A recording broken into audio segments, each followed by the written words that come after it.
यादों के कांटे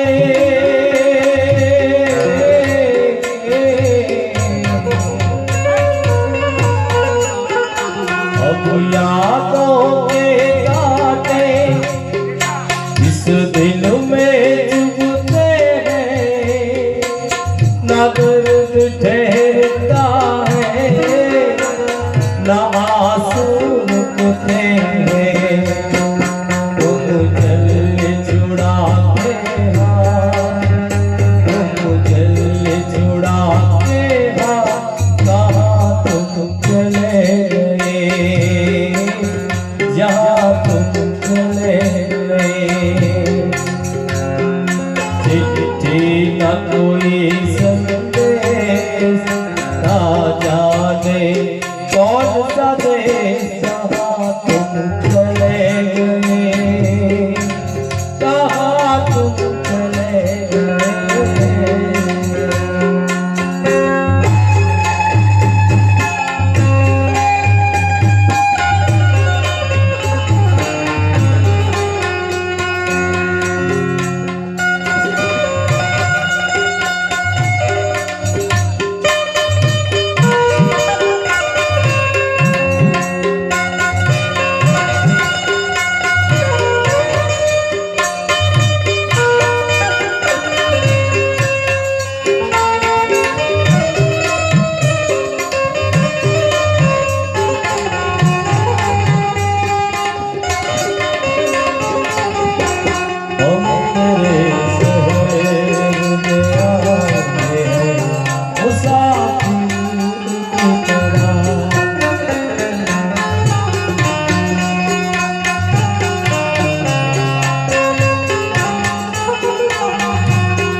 શબ્દ કેવો છે? કારણ કે આપણા ઘરમાં નાનેથી મોટા થઈને ભેગા રહેતા હોય અને એ જતો રહે સાહેબ, જતી રહે, એની યાદો આવતી હોય, એટલે પગલે યાદ આવતી. કારણ કે કાંઈ પણ વસ્તુ બની હોય ને એની યાદ આવતી હોય, એની પણ કેવી આવતી હોય સાહેબ?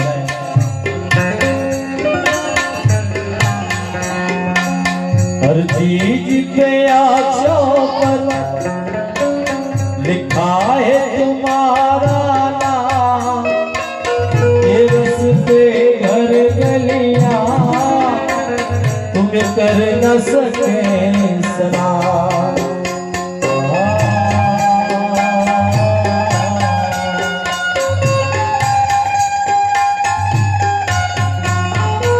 हर चीज पे आँखों पर लिखा है तुम्हारा नाम, ये रस्ते घर गलियां तुम्हें कर न सके